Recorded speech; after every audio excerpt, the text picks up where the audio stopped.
কথায় বলে সব তীর্থ বারবার, গঙ্গাসাগর একবার। সাগর মেলা, যা পরিচিত গঙ্গাসাগর মেলা হিসেবে, সেটা ঠিক কি একটু জেনে নেওয়া যাক। বেদ অনুসারে সত্যযুগে অযোধ্যার রাজা ছিলেন সাগর।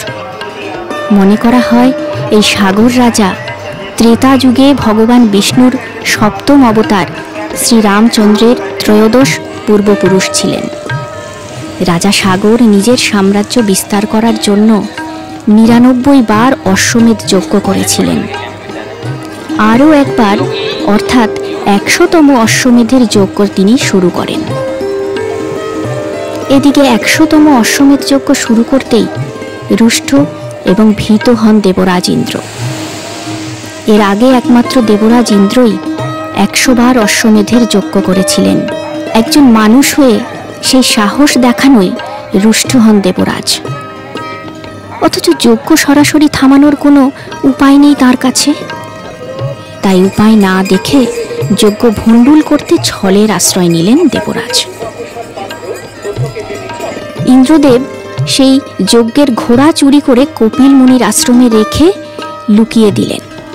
এদিকে ঘোড়ার খোঁজ না পেয়ে দলবল অস্ত্রশস্ত্র নিয়ে ঘোড়া খুঁজতে বেরোলো সাগর রাজার ৬০,০০০ পুত্র। অবশেষে খোঁজ মিলল ঘোড়ার। কপিল মুনির আশ্রমে হদিশ পাওয়া গেল অশ্বমেধের ঘোড়ার। কপিল মুনির আশ্রমে ঘোড়াকে দেখেই সবাই ভাবল কপিল মুনি বোধহয় সেই ঘোড়াকে এখানে এনেছেন। এদিকে কপিল মুনি তখন ধ্যানে মগ্ন। কিন্তু সেসবের তোয়াক্কা না করেই কপিল মুনিকে আক্রমণ করে বসে সাগর রাজার ছেলেরা। কপিল মুনি বিরক্ত হয়ে তাঁর চোখ খুলতেই সেই তেজ এবং ক্রোধের আগুনে নিমেষে জ্বলে পুড়ে খাক হয়ে যায় রাজার ৬০,০০০ পুত্র। এদিকে পুত্রদের মৃত্যু সংবাদ পেয়েই কপিল মুনির কাছে ছুটে আসেন রাজা সাগর। সাগর রাজের আর্জি শুনে কপিল মুনি একমাত্র গঙ্গার পবিত্র জলে তাঁর পুত্রদের ভস্ম ধুয়ে গেলে তাদের মোক্ষ লাভ হবে এ কথা বলেন। এরপরে অনেক চেষ্টা করলেও সাগর রাজা গঙ্গাকে মর্তে আনতে পারেননি। কেটে যায় আরও ২ প্রজন্ম। অবশেষে সাগর রাজার বংশধর ভগীরথ দেবতাদের তুষ্ট করে গঙ্গাকে মর্তে আনতে রাজি করাতে সক্ষম হন।